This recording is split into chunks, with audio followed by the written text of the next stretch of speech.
अभी तुम्हें नहाने की जरूरत नहीं है। मित शाह, तुम्हारे शाह का मन अभी भरा नहीं है, और जब तक मेरा दिल नहीं भरेगा तुम यहाँ से उठोगी नहीं। उसकी आवाज में हक और एक अजीब सा जुनून भरा था, जो खुशबू के भीतर एक ठंडक पैदा कर रहा था। अमन शाह फिर उसकी गर्दन पर झुका और अपना जुनून जताना शुरू कर दिया। उसके होठों की गर्मी और सांसों की तेजी खुशबू को याद दिला रही थी कि वह पूरी तरह से फंस चुकी है। प्लीज आप कंट्रोल क्यों नहीं करते? मेरी थोड़ी तो इज्जत रहने दें। विदाई के बिना आप पूरी रात मुझसे अपना हक वसूल करते रहे। अब तो मुझे छोड़ दें। टाइम देखिए, सुबह हो रही है। अगर किसी ने दरवाजा खटखटा दिया तो सब घर वालों के सामने मैं क्या जवाब दूंगी? खुशबू की आंखों से आंसू बह रहे थे। उसकी आवाज कांप रही थी। अमन ने उसकी इस बात को पूरी तरह नजरअंदाज किया। उसने खुशबू की ठुड़ी को धीरे से ऊपर उठाया, उसकी भीगी आंखों में देखा। इसमें गलती तो तुम्हारे इस हुस्न की भी है, जिसे देखकर मैं पागल हो जाता हूँ। उसने बेपरवाही से कहा, तुम्हारे चेहरे की ये मासूमियत और आंखों की ये डरपोक अदा, ये मुझे उकसाती है। मैंने साफ साफ कहा था तुम्हारे बाप से कि शांति से विदाई कर दें, मगर तुम्हारे बाप को शांति रास नहीं आई। उन्हें शायद झगड़ा पसंद था। उन्होंने मुझे अमन शाह को इनकार किया था। मुझे कौन रोक सकता है खुशबू? तुम घर में क्या सफाई देती हो और क्या नहीं, ये तुम्हारी प्रॉब्लम है। अमन अपने जज्बातों को दबाना नहीं जानता। तुम मेरी हो, सिर्फ मेरी।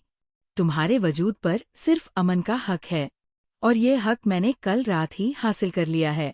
ये कहते हुए वह बेकाबू सा होकर खुशबू की सिसकियां अपने होठों से दबा गया। उसके दिमाग में सिर्फ एक बात थी बदला। खुशबू ने उसे रोकना चाहा, उसके सीने पर अपने कमजोर हाथ रखे, लेकिन अमन ने उसके हाथों की उंगलियों को अपनी उंगलियों में जकड़कर उसे बिल्कुल बेबस कर दिया और अपनी मनमानी शुरू कर दी।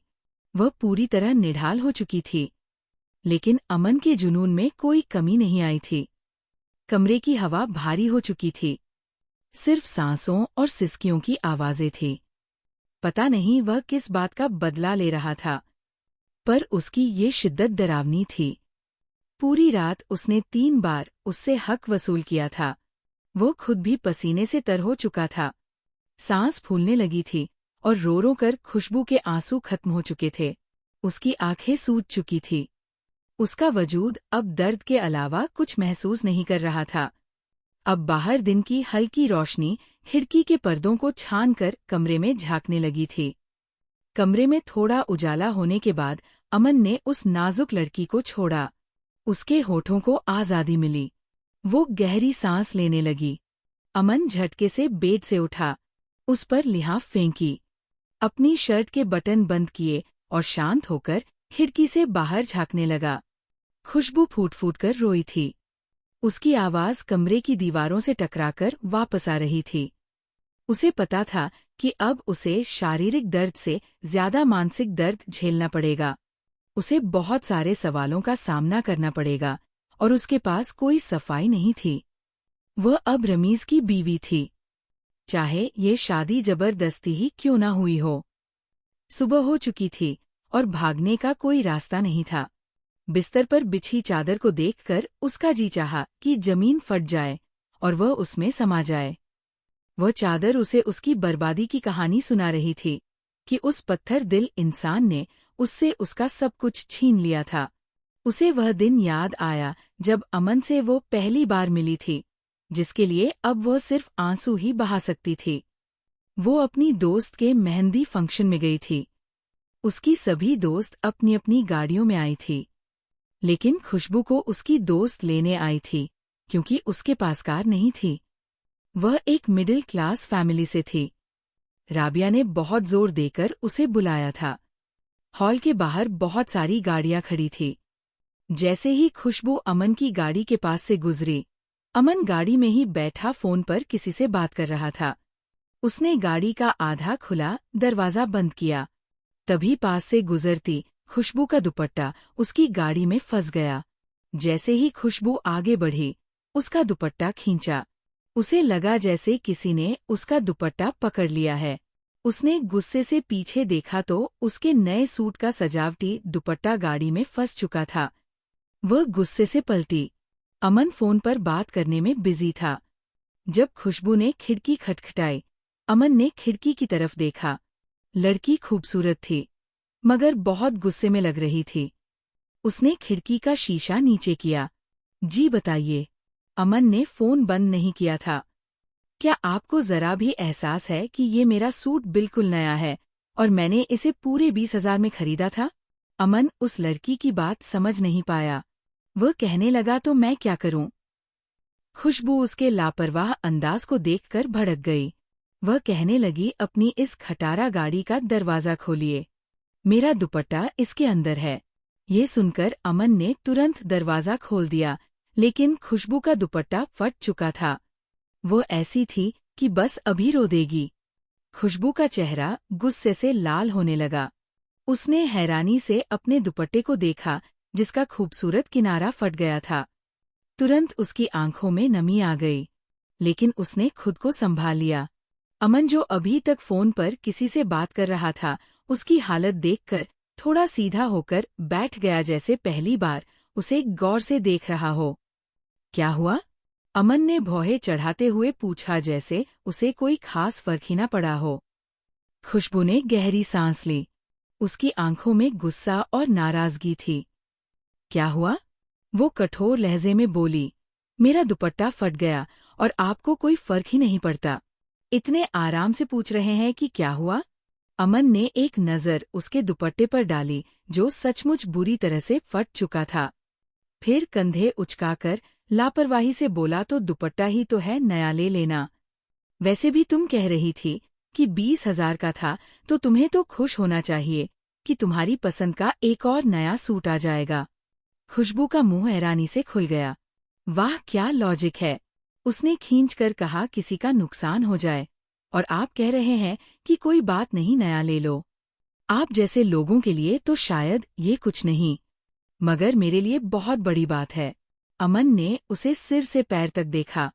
उसकी आंखों में छिपी कड़वाहट पर गौर किया। वह सच में किसी अमीर परिवार से संबंध नहीं रखती थी, वरना इस बात को यूं दिल पर ना लेती। अच्छा, अब इतना इमोशनल होने की जरूरत नहीं है। वो गाड़ी से बाहर निकला और दरवाजा बंद करते हुए हाथ जेब में डालकर आराम से खड़ा हो गया। चलो बताओ, इस समस्या का क्या समाधान है? उसके होठों पर हल्की सी मुस्कान थी, जैसे वह इस नोकझोंक के मजे ले रहा हो। खुशबू ने हैरानी से उसे देखा। समाधान आपसे मुझे कुछ नहीं चाहिए, बस आगे से ख्याल रखिएगा कि किसी का नुकसान ना हो। अमन ने सिर झुकाया, जैसे कुछ सोच रहा हो। फिर बोला, वैसे एक उपाय है।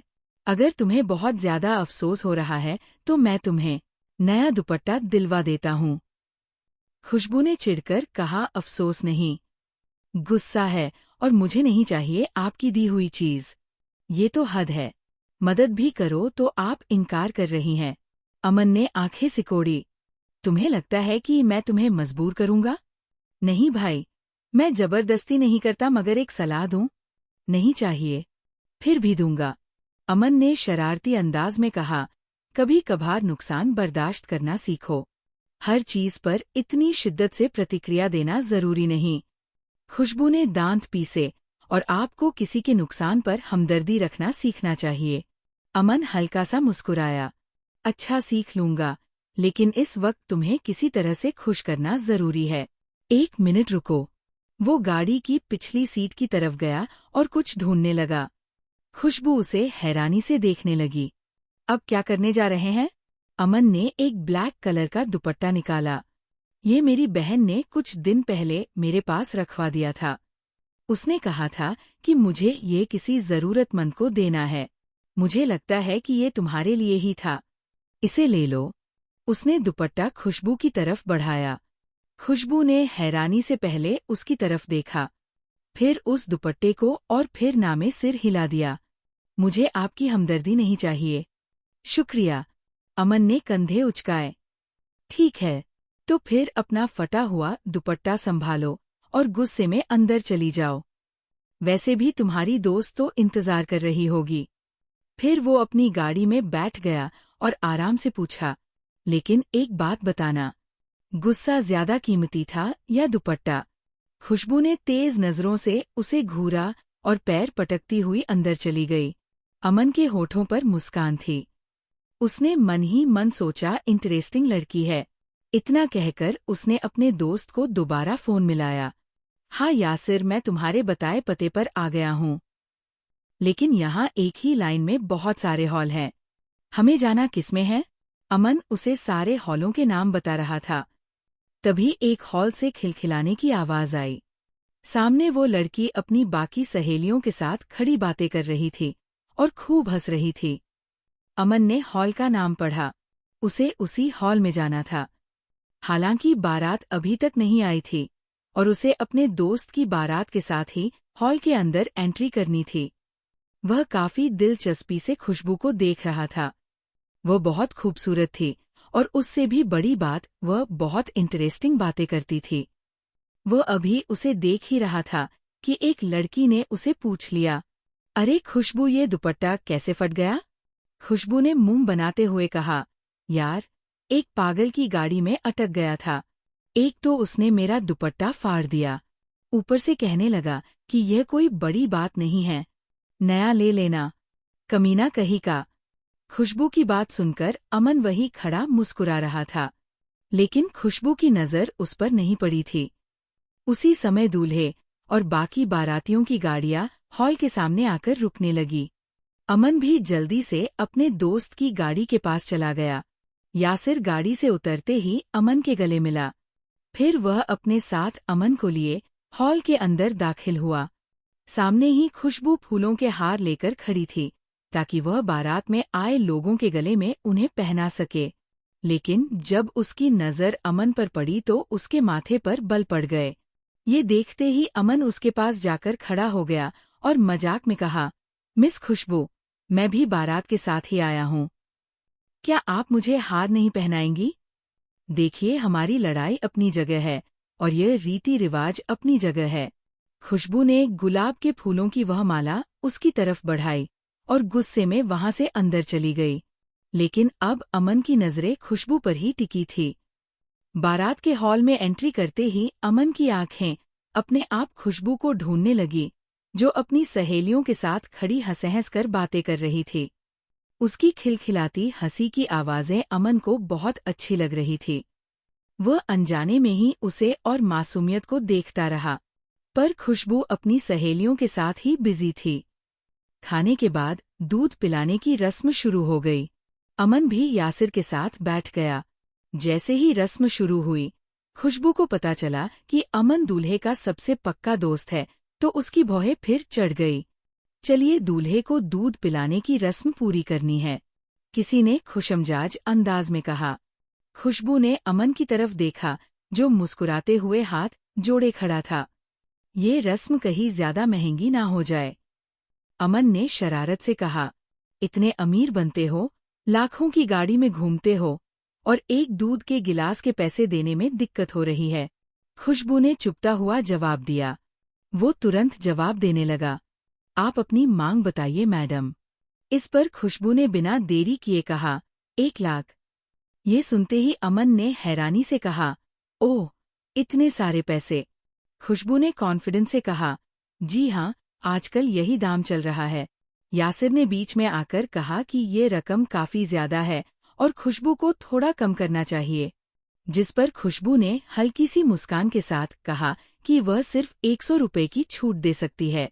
ये सुनकर अमन जोर जोर से हंसने लगा और मजाक में बोला, मुझे तो लगा था कि तुम्हें सिर्फ चीजों की कीमत ही प्यारी होती है। मैं तो ये सोच रहा था कि कहीं तुम मुझसे इस दूध का हिसाब भी ना मांग लो। उसकी इस बात पर वहां मौजूद सभी लोग जोर जोर से हंस पड़े। खुशबू ने चिढ़कर दूध का गिलास आगे बढ़ाया और कहा, लीजिए, ताकि आपको ज्यादा सोचने की जरूरत न पड़े। इससे पहले कि वह कुछ और कहती, अमन ने तेजी से दूध का गिलास पकड़ लिया। अमन ने गिलास पकड़ा, लेकिन वह एक पल के लिए ठहर गया और शरारती नजरों से खुशबू को देखने लगा। उसने पूछा, कहीं ये दूध जहर वाला तो नहीं? मुझे तो सच में लगता है कि तुम नहीं चाहती कि मैं जिंदा रहूं। तुम कितनी बेकार की बातें करते हो। ये गिलास दूल्हे भाई के लिए है। खुशबू ने आंखें गोल गोल घुमाते हुए कहा। अमन ने जिद करते हुए कहा, मैं खुद पीकर देखूंगा, तभी अपने दोस्त को दूंगा। ये कहकर अमन ने गिलास अपने होठों से लगाया और बहुत धीरे धीरे दूध पीने लगा। जब गिलास आधा खत्म हो गया तो उसने एक अलग अंदाज में रुककर कहा, लो अब तुम पी लो यासिर। जैसे ही यासिर ने दूध पिया, अमन झट से खुशबू से कहने लगा, अब इसका बिल 100 रुपये कम। खुशबू ने झट से कहा, जैसे उसने पहले से ही तैयारी कर रखी हो, पूरा 1 लाख। अमन ने आंखें बड़ी करके कहा, ये तो सीधा सीधा लोगों को ठगने जैसा है। हाँ, तो ये हमारी रस्म का हिस्सा है। खुशबू ने लापरवाही से कंधे उचकाए। 1 लाख रुपए यासिर ने ही दिए, जिसे सारी लड़कियां आपस में खुशी खुशी बांटने लगी। मगर तभी अमन ने अपनी जेब में हाथ डाला और कुछ नोट निकालकर खुशबू के हाथ में थमा दिए। ये लो तुम्हारे दुपट्टे का हिसाब खत्म। उसने आंख मारी और खुशबू का चेहरा शर्मिंदगी से और ज्यादा लाल हो गया। खुशबू ने नाराजगी दिखाते हुए कहा, वैसे अगर तुम इतने ही होशियार हो तो अपनी गाड़ी का दरवाजा बंद रखना सीख लो, ताकि किसी का दुपट्टा उसमें फंसे ही ना।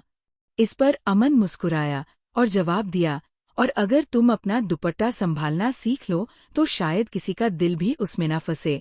ये सुनकर खुशबू ने उसे गुस्से से घूरा, मगर अनजाने में ही उसके होठों पर एक मुस्कुराहट आ गई। इसके तुरंत बाद अमन वहां से चला गया। जब खुशबू ने बाद में पैसे गिने तो वो हैरान रह गई। वो 5,000 रुपये से काफी ज्यादा थे। वो अमन के पीछे भागी, लेकिन अब वो हॉल में कहीं दिखाई नहीं दिया। खुशबू अपने घर चली गई, मगर कुछ ही दिनों बाद वह राबिया के घर आई। इधर उधर की बातें करने के बाद वो धीरे से राबिया के पास आई और पैसे उसके हाथ में रख दिए। खुशबू ने बेरुखी से कहा, यासिर भाई से कहना कि वह अपने दोस्त अमन को ये पैसे वापस कर दें। राबिया ने हैरानी से उन पैसों को देखा और फिर खुशबू से उनके बारे में पूछने लगी। खुशबू ने उसे पूरी कहानी बता दी और फिर कहने लगी, मुझे समझ नहीं आया कि यासिर भाई का वह दोस्त मुझे कंगाल या गरीब समझता है, जो मुझे इतने ज्यादा पैसे देकर चला गया। वो शायद खुद को बहुत दयालु और अमीर समझता होगा। राबिया ने पैसे पकड़ते हुए खुशबू की बातों पर ध्यान दिया। फिर मुस्कुराते हुए पूछा, क्यों? तुम्हें क्यों लगता है कि अमन इतना अमीर है? उसने आगे कहा, वो यासिर का दोस्त है, लेकिन वो खुद को कोई बहुत बड़ा आदमी नहीं समझता। हाँ, वो एक ठीक ठाक बिजनेसमैन जरूर है। खुशबू की आंखों में एक चमक आई और उसने पूछा, इसे क्या समझा जाए? वो तो एक बदतमीज और घमंडी इंसान लगता है। राबिया ने जवाब दिया, हाँ, लेकिन फिर भी जब वो बात करता है तो कुछ तो खास हो ही जाता है। या तुम यूं समझो कि जब किसी के पास पैसा आ जाता है तो लोगों में थोड़ा बहुत एटीट्यूड आ ही जाया है।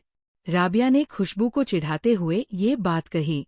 खुशबू ने उसकी बात को अनसुना कर दिया और दोबारा जोर देकर कहा, फिर भी तुम ये पैसे उसे वापस कर देना, वरना वो लोग कहेंगे कि मैं उनके पैसों की भूखी थी। दूसरी तरफ जब अमन को यासिर के हाथ से उसकी पूरी रकम वापस मिली तो वो हैरान हुआ। यासिर ने हंसते हुए कहा, एक दुपट्टे की कीमत इतनी तो नहीं होती अमन। अमन ने मुस्कुराते हुए नजरें चुराई। तुम यह पैसे खुशबू को वापस कर दो और उसे कहना कि अगर हिसाब किताब करना है तो वह सीधे मुझसे करें। मेरा फोन नंबर भी दे देना उसे। अमन का दिमाग में तुरंत एक शरारती ख्याल आया। वो जानता था कि खुशबू जितनी अभिमानी और आत्मसम्मान वाली लड़की है, उसके साथ जान पहचान बढ़ाने में एक अलग ही मजा आएगा। यासिर ने जासूसी नजरों से उसे देखा और कहा, मुझे ये क्यों लग रहा है कि तुम उस लड़की में दिलचस्पी ले रहे हो? वो मुस्कुराया और बोला, हाँ, हो सकता है। खैर, तुम ये पैसे उसे वापस दे देना और मेरा नंबर भी देना। यासिर ने वह पैसे और अमन का नंबर राबिया को दे दिया। जब ये बात खुशबू को पता चली तो वह गुस्से में कहने लगी, मेरी तरफ से वह भाड़ में जाए। मैं उससे बात नहीं करना चाहती। राबिया ने पूछा, और इन पैसों का मैं क्या करूं? खुशबू ने बेपरवाही से कहा, तुम रख लो। 2-3 दिन इंतजार करने के बावजूद जब का अमन को खुशबू का फोन नहीं आया तो उसने राबिया से खुशबू का नंबर लिया और उसे खुद कॉल किया। फोन उसी ने उठाया। पूरी तरह बेपरवाह होकर वो बोली, जी कौन? खुशबू ने अपने ही अंदाज में कहा था, मैं आपका कर्जदार। अमन ने अपनी मुस्कुराहट दबाते हुए कहा, वाट? आप है कौन? अरे वो जिनका दुपट्टा मेरी खटारा गाड़ी में आकर फट गया था। याद आया मिस खुशबू? याद आया मिस? अमन की इस बात पर वो चिढ़ गई। वो कहने लगी, मैं आपके सारे पैसे आपको वापस कर चुकी हूँ। अब मेरा और आपका सारा हिसाब हो चुका है। खुशबू ने तंग आकर जवाब दिया, ऐसे कैसे हिसाब हो गया? अभी हिसाब हुआ कहाँ है? देखिए, आप सीधे मुझसे बात कीजिए। ये लुका छिपी मुझे पसंद नहीं है। मिस दिलरुबा, अमन ने अपनी आवाज में एक चमक डाली जैसे वो खुशबू का ध्यान खींचने की पूरी कोशिश कर रहा हो। देखिए मिस्टर एबीसी, जो भी है, आप मेरा नाम खुशबू है, दिलरुबा नहीं। और दूसरी बात, मुझे आपसे पैसे नहीं चाहिए। खुशबू ने कड़वे लहजे में कहा, पहली बात मिस दिलरुबा कि मेरा नाम मिस्टर एबीसी नहीं है, अमन शाह है। और दूसरी बात, मुझे आपको दिलरुबा कहना अच्छा लगता है। तीसरी बात, मैं आपका एहसान क्यों लूं? मैं कोई कंगाल थोड़ी हूँ कि एक दुपट्टे की कीमत ना दे सकूं। मैं उधार नहीं रखता किसी का, इसीलिए जब तक आप मुझसे अपने दुपट्टे के पैसे नहीं लेंगी, मैं आपका पीछा नहीं छोड़ूंगा। अमन की अडियल बात पर वह झुंझला गई थी। अजीब इंसान है आप, मैंने आपसे कह तो दिया कि नहीं चाहिए पैसे। नहीं, लेकिन मैं तो दूंगा। मैं क्यों उधार रखूं? वो जिद पर अड़ा था। अच्छा, ऐसा करिए, इस नंबर पर मेरा यूपीआई अकाउंट है, आप इसमें बस 2000 डाल दीजिए। खुशबू ने जान छुड़ानी चाही। अरे ऐसे कैसे 2000 डाल दूं? आपका इतना कीमती सूट था पूरे 20,000 का, फिर उसका इतना कीमती दुपट्टा जो बेचारा मेरी गाड़ी में आकर फट गया। जुर्माना तो ज्यादा होना चाहिए। इतने बड़े हिसाब किताब ऐसे थोड़ी हो जाते हैं, इनके लिए मिलना पड़ता है। मिस दिलरुबाजी लीला, प्लीज होटल का रेस्टोरेंट कैसा रहेगा? वहाँ मिलते हैं। अमन ने दिल्ली के सबसे महंगे होटल का नाम लिया था, जिसे सुनकर खुशबू की आंखें सचमुच चौंक गई। देखो मिस्टर, मुझसे ज्यादा फ्री होने की कोशिश मत करो। मैं तुम जैसे लड़कों को बहुत अच्छे से जानती हूँ। लड़कियों से दोस्ती बढ़ाने का ये बहुत ही पुराना तरीका है। खुशबू ने बचाव वाले अंदाज में कहा, तो फिर मिस दिलरुबा, नया तरीका कौन सा है? बताइए ना प्लीज। अमन को उससे बात करके में बहुत मजा आ रहा था, क्योंकि वह आम लड़कियों से बहुत अलग थी। मैं आपसे मिलने नहीं आऊंगी। मैं उस तरह की लड़की नहीं हूँ। आगे से अगर आपने मुझे फोन करने की कोशिश की तो मैं आपका नंबर ब्लॉक लिस्ट में डाल दूंगी, समझे आप? ये कहकर खुशबू ने तुरंत फोन काट दिया। फोन बंद होते ही अमन हंसने लगा। तुम मुझे ब्लॉक लिस्ट में डालोगी तो फिर मैं तुम्हें हमेशा के लिए कैद कर लूंगा। तुम कभी भी मुझे ब्लॉक लिस्ट में नहीं डाल सकती।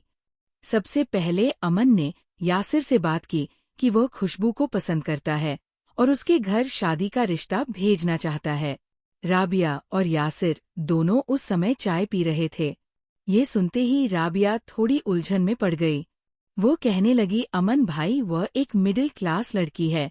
अमन ने पूछा, तो क्या हुआ? तो ये हुआ कि आपकी और उसकी क्लास में बहुत फर्क है। और दूसरी बात, उसके पापा कुछ धार्मिक स्वभाव के हैं। उन्होंने अपने बच्चों को ज्यादा खुली आजादी नहीं दी है। मुझे नहीं लगता कि खुशबू आपके घर में तालमेल बिठा पाएगी, और शायद उसके पापा कभी भी आपका रिश्ता मंजूर ना करें। अमन ने तिरछी नजरों से राबिया को देखा। मैं समझा नहीं, मेरा रिश्ता कौन मना कर सकता है? दिल्ली के टॉप बिजनेसमैन में मेरा नाम आता है और दिखने में भी मैं काफी हैंडसम हूँ। जिस लड़की के घर मैं रिश्ता भेजूंगा वह तो खुद को खुशनसीब समझेगी। ये तुम्हारी मिस खुशबू ऐसी कौन सी अनोखी लड़की है जिसके घर मैं रिश्ता भेजूं और वह इनकार कर दे? अमन को खुद पर कुछ ज्यादा ही आत्मविश्वास था। देखिए, मैं आपकी बुराई नहीं कर रही, लेकिन आपकी हैसियत में आप जहां भी अपना रिश्ता भेजेंगे वह जरूर मंजूर हो जाएगा। लेकिन बात खुशबू के परिवार की है। वे लोग धर्म को बहुत महत्व देते हैं। उसकी दोनों बड़ी बहनों की शादी कुरान धार्मिक विद्वान से हुई है। वो मेरी शादी में भी बुर्का पहनकर नीलम के घर आई थी। और नीलम के कहने पर ही उसने बुर्का उतार कर उसके घर रख दिया था। मैंने उससे कहा था कि जैसे बाकी सहेलियां आ रही हैं, वैसे ही तुम भी आओगी। यहाँ तुम्हारा कोई रिश्तेदार नहीं है, इसलिए प्लीज मेरी शादी पर पर्दा मत करना। बड़ी मुश्किल से उसने मेरी बात मानी थी। इसीलिए उसके पापा खुशबू के लिए भी ऐसे ही लड़के को पसंद करेंगे, जो कुछ धार्मिक स्वभाव का हो।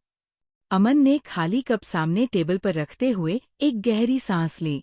अच्छा तो ये बात है, तो कोई बात नहीं, यह भी कर लेते हैं। अमन के लिए शायद यह सब सिर्फ एक रोमांचक चुनौती जैसा था, लेकिन अमन को ये पता नहीं था कि ये चाहत उसे कितनी महंगी पड़ने वाली है। जब उसने अपने घर वालों से खुशबू के बारे में बात की तो सबसे पहले उसके पापा ने मना कर दिया। वो गुस्से में बोले, तुम्हारा दिमाग तो ठीक है, इतने बड़े बिजनेसमैन के बेटे होकर तुम एक साधारण सी लड़की से शादी करना चाहते हो।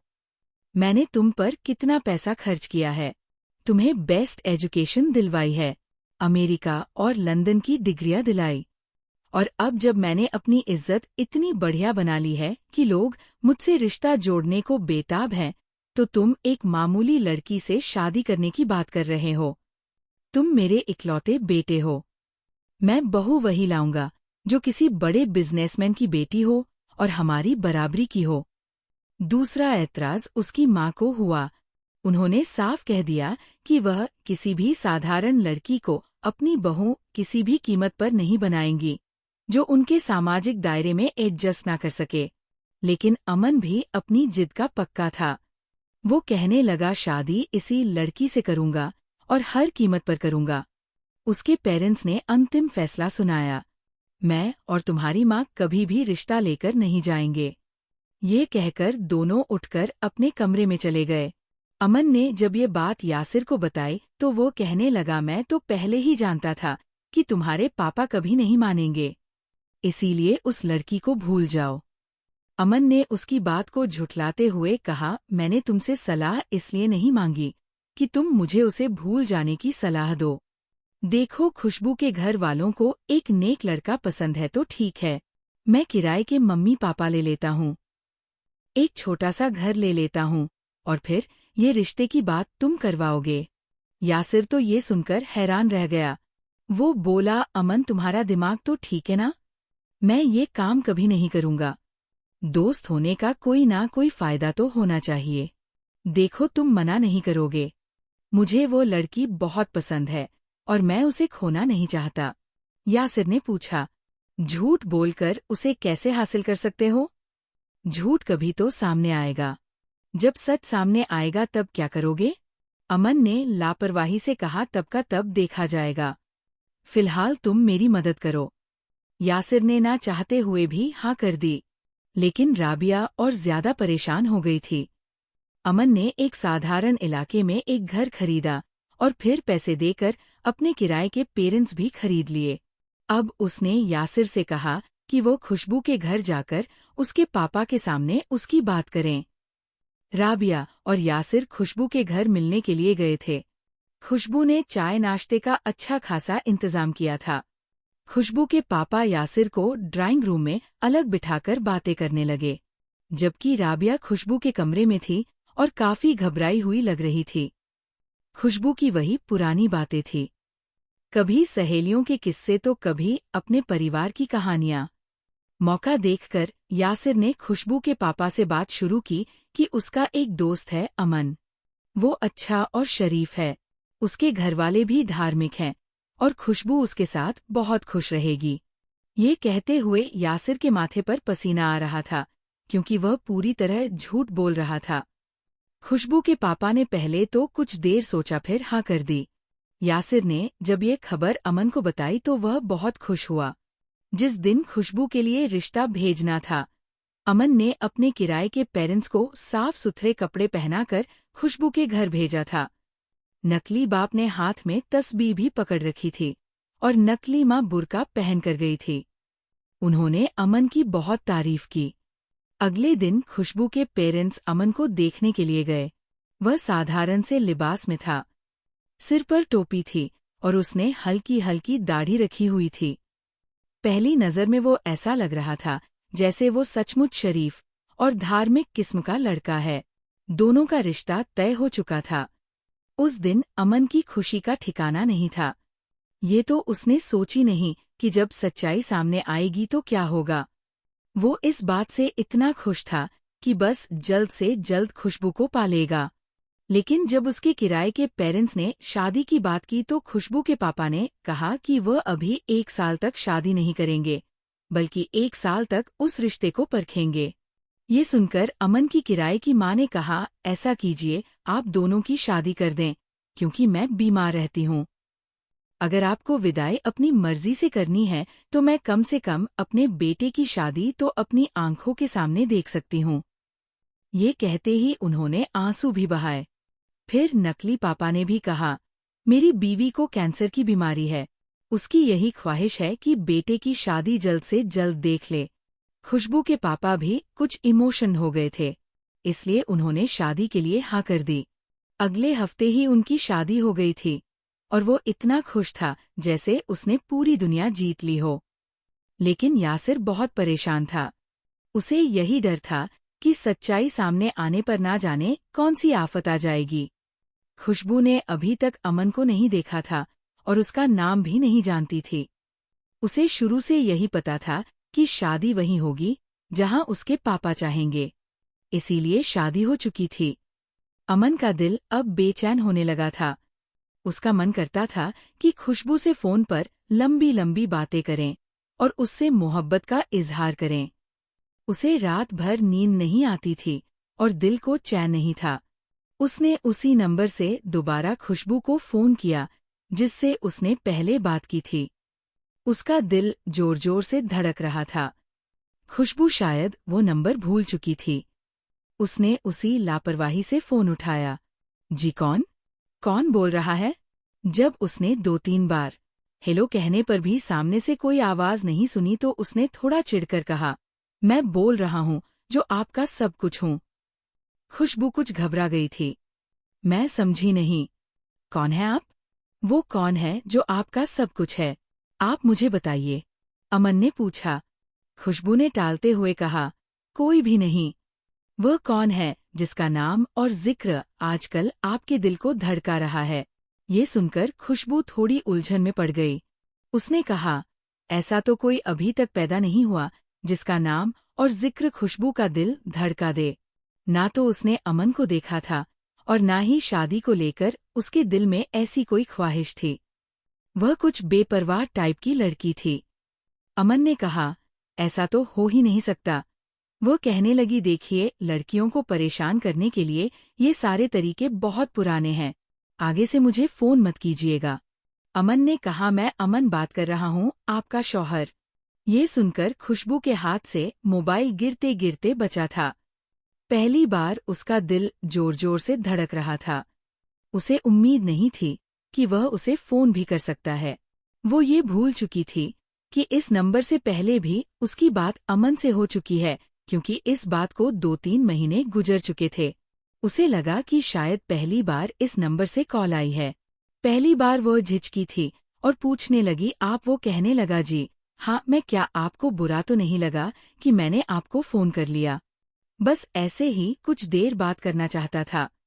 मेरे ख्याल से अब हमारे बीच एक ऐसा रिश्ता कायम हो चुका है। आप मेरी मंगेतर नहीं, मेरी बीवी है। हमारे बीच एक बहुत मजबूत रिश्ता है और वह रिश्ता मुझे इतनी परमिशन तो देता है कि मैं अपनी बीवी की आवाज सुन सकूं और उससे बात कर सकूं।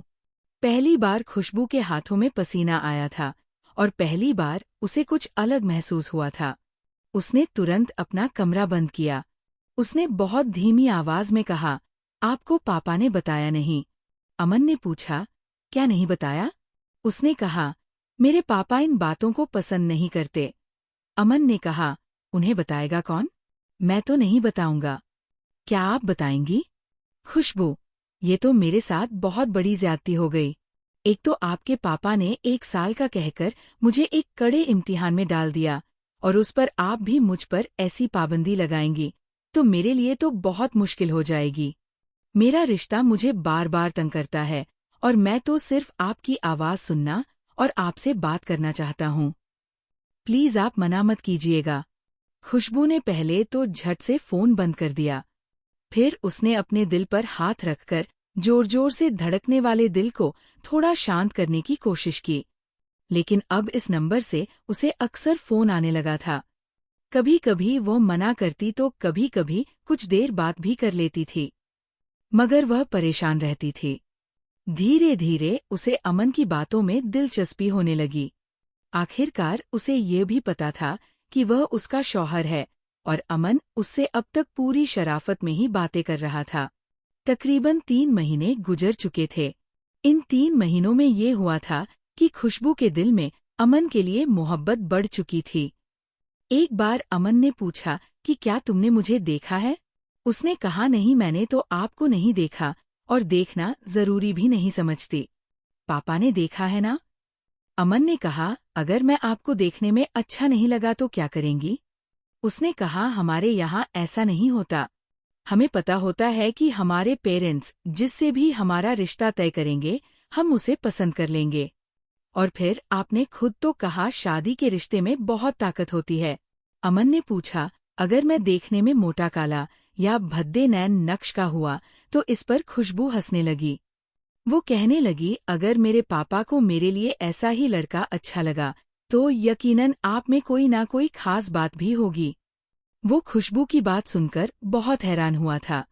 आज तक उसने ऐसी लड़की नहीं देखी थी जो अपनी कोई भी पसंद ना रखती हो।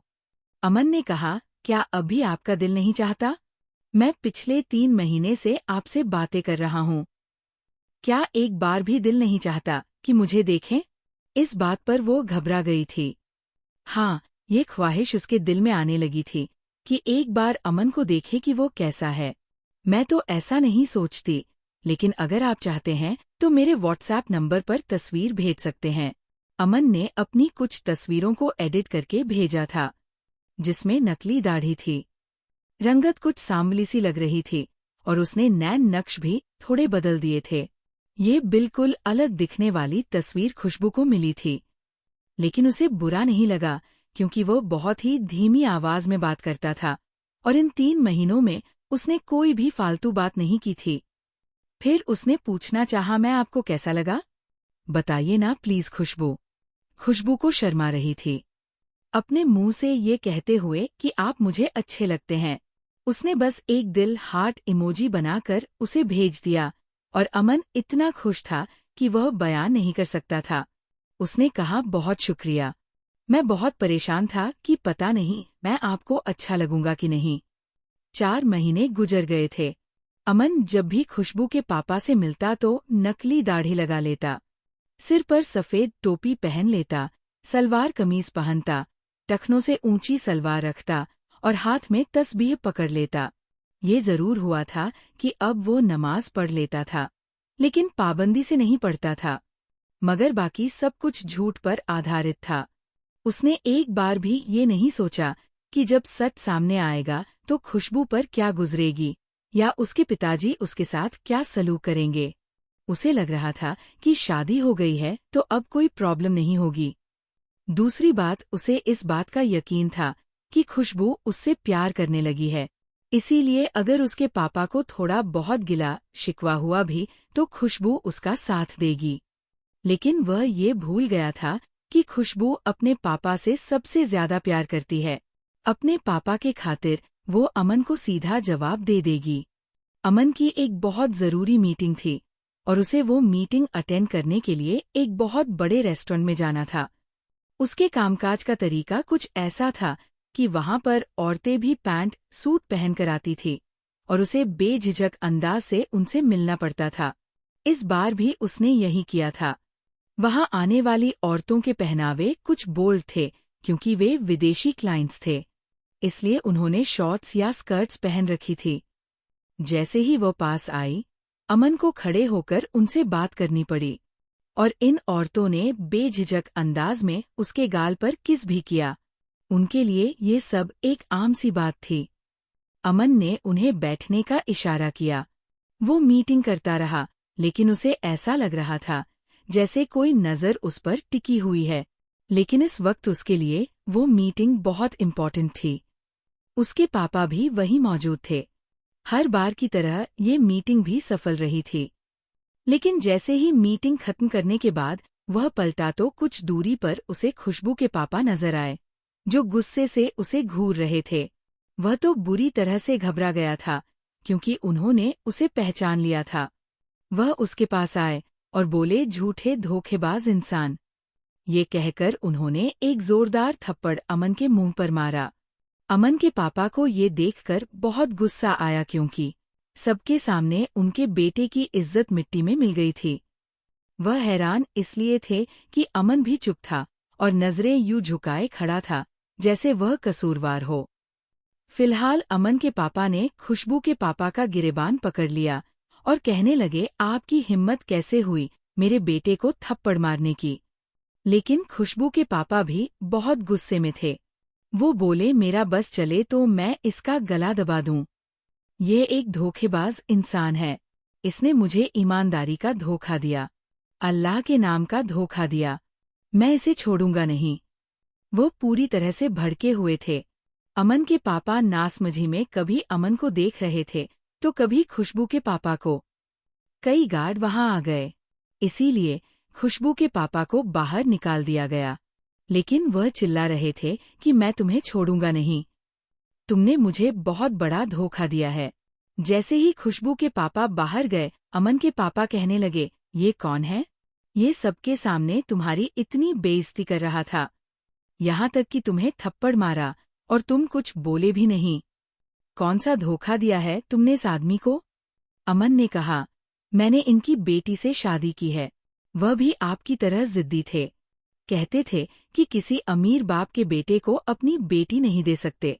इसीलिए मुझे नाटक करना पड़ा, एक साधारण लड़का बनना पड़ा, ताकि उन्हें अपनी बेटी का रिश्ता देने से कोई ऐतराज ना हो। ये सुनकर दूसरा थप्पड़ अमन के मुंह पर उसके पापा ने मारा। वह कहने लगे, तुम्हारी हिम्मत कैसे हुई एक गरीब मिडिल क्लास लड़की से शादी करने की? मैंने तुम्हें मना किया था ना? अमन ने कहा, शादी मुझे उसी से करनी थी जो मुझे पसंद है, और वह मैं कर चुका हूँ।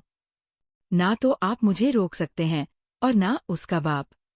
अब आपका जो दिल चाहता है आप कर सकते हैं, और उनका जो दिल चाहता है वह कर सकते हैं। लेकिन कुछ ही दिनों में मैं अपनी बीवी को विदा करवा कर ले आऊंगा। वह भी बेहद गुस्से में था। वो उस रेस्टोरेंट से बाहर निकलकर अपनी गाड़ी में बैठा और सीधा घर आ गया। दूसरी ओर खुशबू के पापा बहुत गुस्से में घर में दाखिल हुए और आते ही अमन को बुरा भला कहने लगे। पहली बार उन्होंने इतने गुस्से में गालियां दी थी। अमन को बुरा भला कहते सुनकर खुशबू के कान खड़े हुए। वह भी कमरे से बाहर आ गई। उसकी माँ परेशानी में पूछने लगी कि आपको हुआ क्या है? उन्होंने कहा, वो कमीना बेशर्म इंसान, उसने धोखे से मेरी बेटी के साथ निकाह किया है। वह कोई नेक शरीफ इंसान नहीं है, बल्कि बहुत ही बड़े बिजनेसमैन का बेटा है। ईमानदारी तो उनके पास से छूकर भी नहीं गई। वह लड़कियों के गले मिल रहा था, उनके साथ बेहयाई कर रहा था। आज ये आदमी मेरे हाथों से मर जाता। अगर वे गार्ड बीच में ना आ जाते तो मैं कभी भी अपनी बेटी को उस कमीने के साथ विदा नहीं करूंगा। खुशबू ने अपने पापा को कभी इतने गुस्से में नहीं देखा था, और वो सोच भी नहीं सकती थी कि अमन उसे इतना बड़ा धोखा दे सकता है। आखिर कौन था ये लड़का जो अच्छाई का ढोंग कर उससे निकाह कर चुका था? रोज उससे फोन पर बातें करता था और यही दिखाता था जैसे वो नेक इंसान है, लेकिन वह कोई और था, किसी बिजनेसमैन का बेटा। मैं तो ऐसे किसी लड़के को नहीं जानती। उसके जहन से अमन से हुई पहली मुलाकात बिल्कुल मिट चुकी थी। जब उसने अपने पापा के मुंह से ये सुना कि वह किसी भी कीमत पर खुशबू को उस लड़के से आज़ाद करवाएंगे, उसे तलाक दिलवाएंगे और कभी भी उसकी विदाई उस अमन से नहीं करवाएंगे, तो उसका दिल धड़कना भूल गया था। अब तो वह उससे प्यार करने लगी थी। अब जबकि सारी सच्चाई सामने आ चुकी है, पता नहीं क्यों, लेकिन पहली बार खुशबू की आंखों से आंसू बहने लगे थे। अमन की एक एक बात उसके कानों में गूंजने लगी थी कि मैं तुमसे बहुत प्यार करता हूँ, तुम मुझे बहुत अच्छी लगती हो।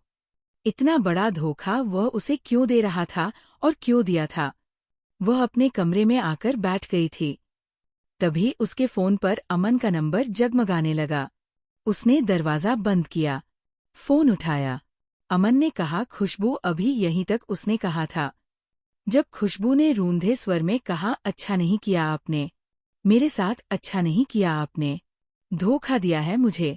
अमन ने झट से कहा, मैं वही हूँ जिसकी गाड़ी में पहली बार तुम्हारा दुपट्टा अटक कर फट गया था।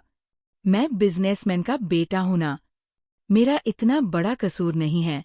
मैं तुमसे बहुत प्यार करता हूँ, प्लीज मेरा साथ दो। उसका चेहरा अब खुशबू की आंखों के सामने आ गया था। कितने बड़े झूठे इंसान हो तुम। तुमने मुझे पाने के लिए झूठ का सहारा लिया। मैं तुमसे नफरत करती हूँ और तुम्हारी ये गलतफहमी भी दूर करना चाहती हूँ कि मैं तुम्हारा साथ दूंगी। मैं अपने बाप का साथ दूंगी और वह तुमसे तलाक दिलवा कर ही रहेंगे। खुशबू की जिद और तलाक की बात सुनकर अमन को बहुत गुस्सा आया।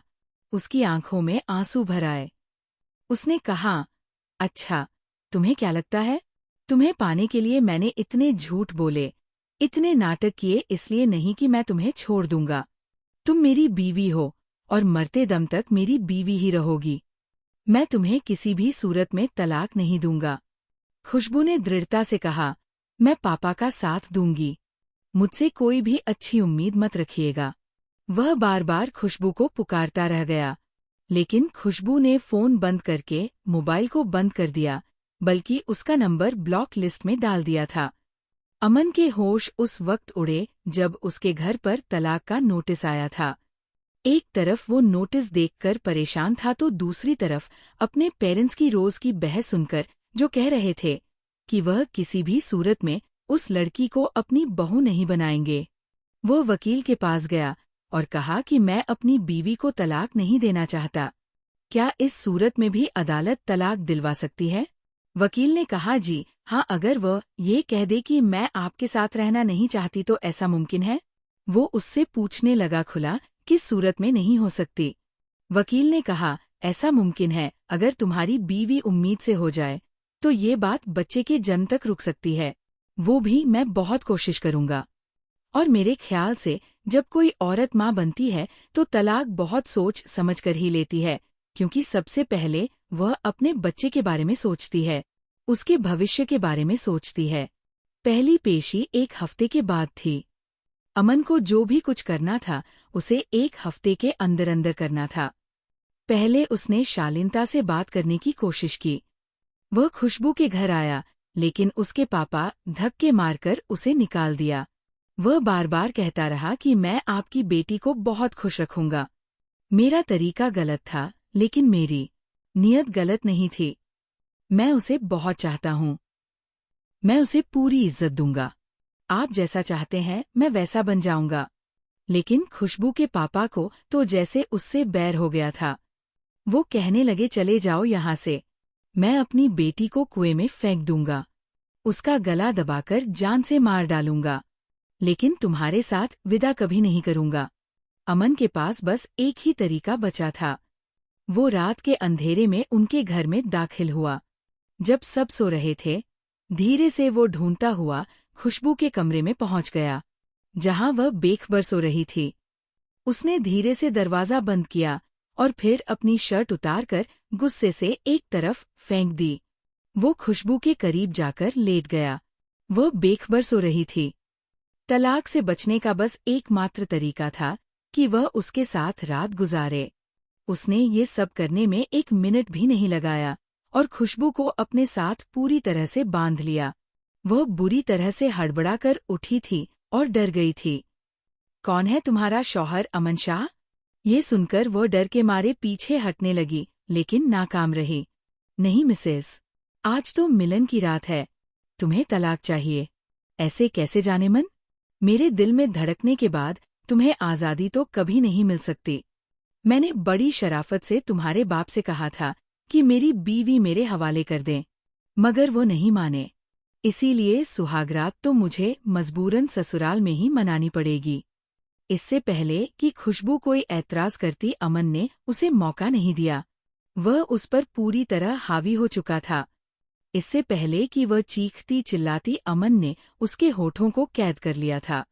ऐसा लग रहा था कि उसने कितने समय से अपने जज्बातों पर बांध कर रखा था, जिसे अब आज़ादी मिली हो। खुशबू के बहते आंसुओं पर भी उसे प्यार आ रहा था। वह उन्हें भी अपने होठों से साफ कर रहा था। उसे हर कीमत पर आज की रात खुशबू के वजूद में अपनी निशानी छोड़नी थी, ताकि तलाक में देरी हो सके। इसीलिए सुबह होते ही उसने खुशबू की जान बख्शी और बाहर चला गया, और वह रोए जा रही थी। नहाकर कपड़े बदलकर उसने चादर अलमारी में छुपा दी और दूसरी चादर बिछा दी। वो समझ नहीं पा रही थी कि क्या करें और क्या ना करें। अपने पापा से कुछ कहती तो बवाल खड़ा हो जाता, इसीलिए वो चुप ही रही। लेकिन उस दिन उसे तेज बुखार हो गया था। 2 दिन बाद पेशी थी, लेकिन वो तेज बुखार की वजह से नहीं जा पाई, और अगली पेशी अब 1 महीने बाद थी।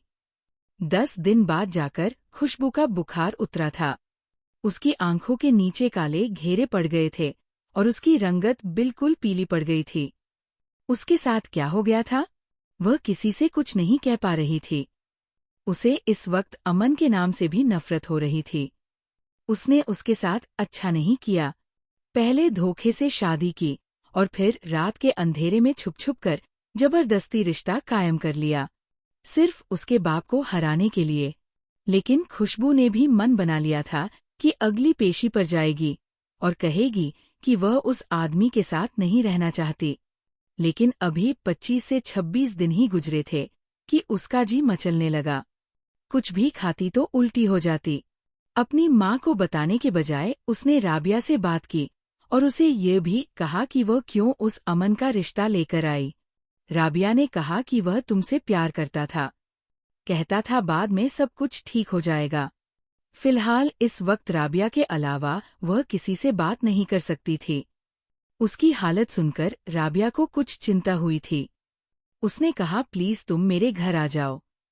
मैं बहाने से तुम्हें डॉक्टर के पास ले जाना चाहती हूँ। मेरे घर में किसी को कुछ नहीं पता कि उस कमीने इंसान ने मेरे साथ क्या किया है। राबिया उसके घर आ गई और वो बाजार जाने के बहाने उसके साथ अस्पताल गई। राबिया और खुशबू की बातें यासिर ने सुन ली थी। इसीलिए गुस्से से उसने अमन को फोन किया कि तुम्हें शर्म नहीं आई? एक लड़की के साथ ये सब करते हुए अमन ने शांत लहजे में कहा, वह लड़की मेरी बीवी है और अपनी बीवी के साथ मैं कुछ भी कर सकता हूँ। मैंने बड़ी शराफत से उसके बाप को समझाया था कि वह विदाई कर दे, मगर उसका बाप नहीं माना। अगर वो जिद्दी है तो मैं उससे भी ज्यादा जिद्दी हूँ। मर जाऊंगा लेकिन उसे तलाक नहीं दूंगा। यासिर ने गुस्से में सब कुछ बताया था। वो कहने लगा, तुम्हें पता भी है वो किस हालत में है। तुम्हारी हरकत की वजह से उसे उल्टियाँ आ रही है और वह अपने घर में किसी को कुछ बता भी नहीं सकती। राबिया उसे डॉक्टर के पास लेकर गई है। तुम जानते हो कि अगर ऐसी वैसी कोई बात हो गई तो कितने लोग उंगलियां उठाएंगे उस पर? अमन ने कहा, उसको उल्टी हो रही है। ये सुनकर अमन ने चैन की सांस ली। फिर वह मुस्कुराने लगा। इसका मतलब है मैं बाप बनने वाला हूँ। बहुत बढ़िया, शुक्र है अल्लाह का। बस यही फिक्र थी मुझे। वह किस अस्पताल में गई है? यासिर ने कहा, तुम पागल हो गए हो क्या? तुम्हें एक लड़की की इज्जत की बिल्कुल भी परवाह नहीं है। अमन ने कहा, मेरे पास अपनी बीवी को अपने पास लाने का और कोई रास्ता नहीं था। मेरे ससुर ने कोई और रास्ता छोड़ा ही नहीं था। तुम बताओ कि वह किस अस्पताल में गई है। यासिर ने कहा, मैं नहीं बताऊंगा। मत बताओ, मुझे पता है वो राबिया भाभी के साथ ही है ना। यासिर तो उसे फोन करके पछता रहा था। लेकिन जब तक अमन अस्पताल में पहुंचा तब तक राबिया ने उसे घर छोड़ दिया था। फिर वही हुआ जिस बात का डर था। खुशबू प्रेग्नेंट थी और अगले दिन पेशी थी। रो रो कर उसका बुरा हाल था। बार बार उसे अमन पर गुस्सा आ रहा था। अमन ने उस अस्पताल में जाकर उसकी प्रेगनेंसी रिपोर्ट लेकर आया था। अगले दिन जब पेशी पर वह आई तो उसने कहा कि अमन से मेरी शादी हुई है और मुझे तलाक चाहिए। तो अमन के वकील ने उसके सामने उसकी वह रिपोर्ट रख दी, साथ में डॉक्टर की सलाह की पर्ची भी।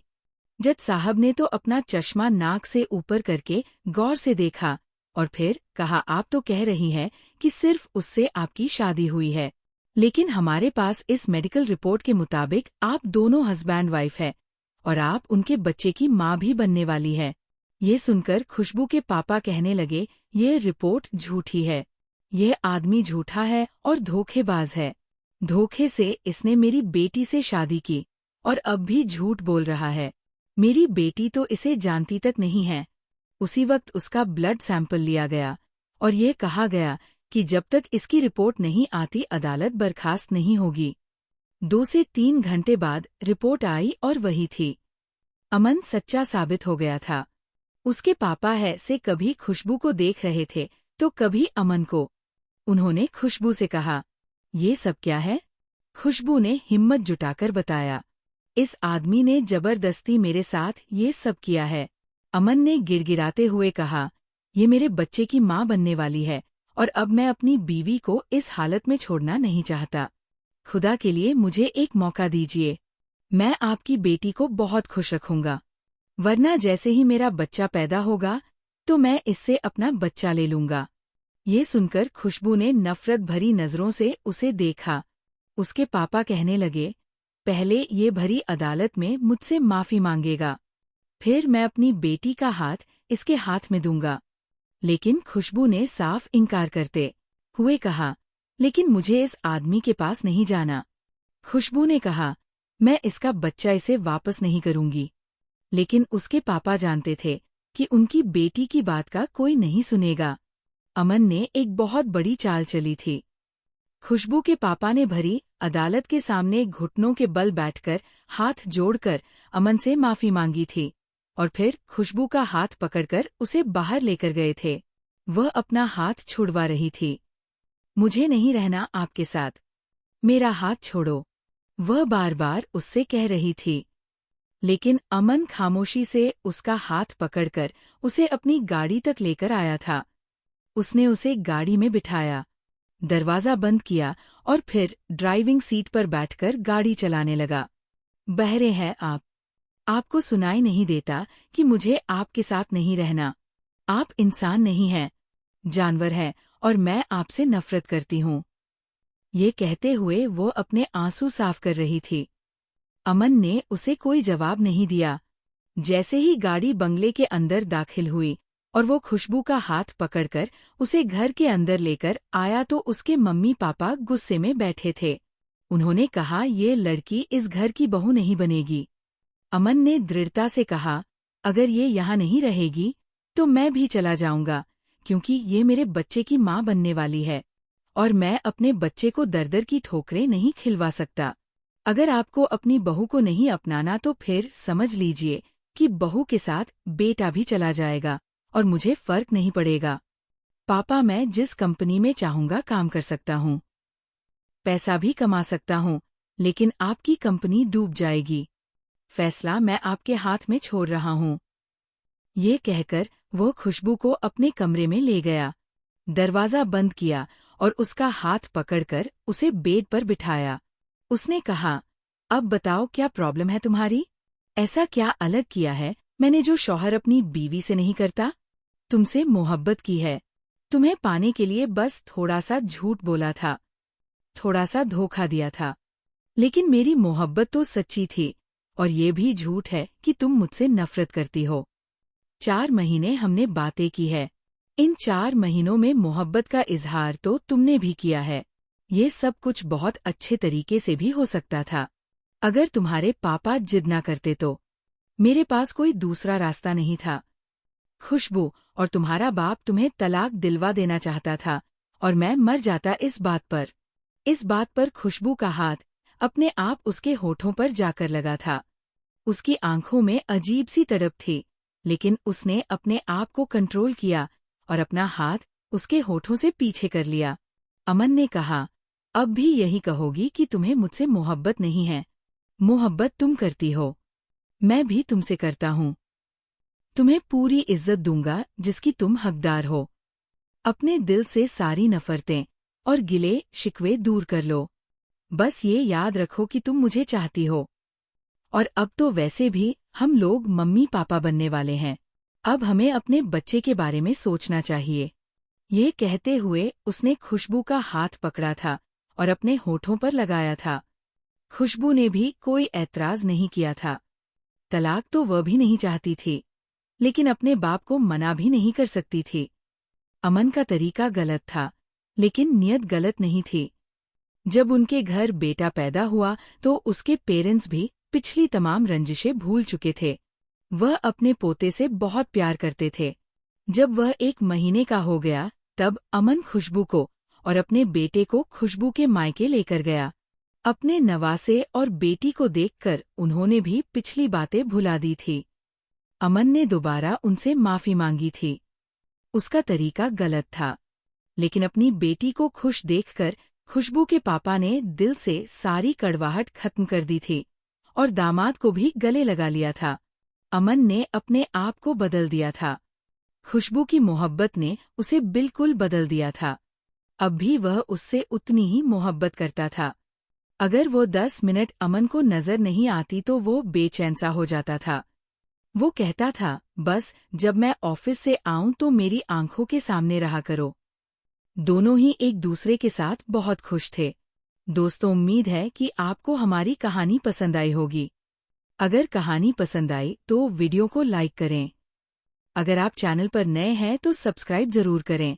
और हाँ, अगली अपडेट सबसे पहले पाने के लिए नोटिफिकेशन बेल जरूर दबाएं। धन्यवाद।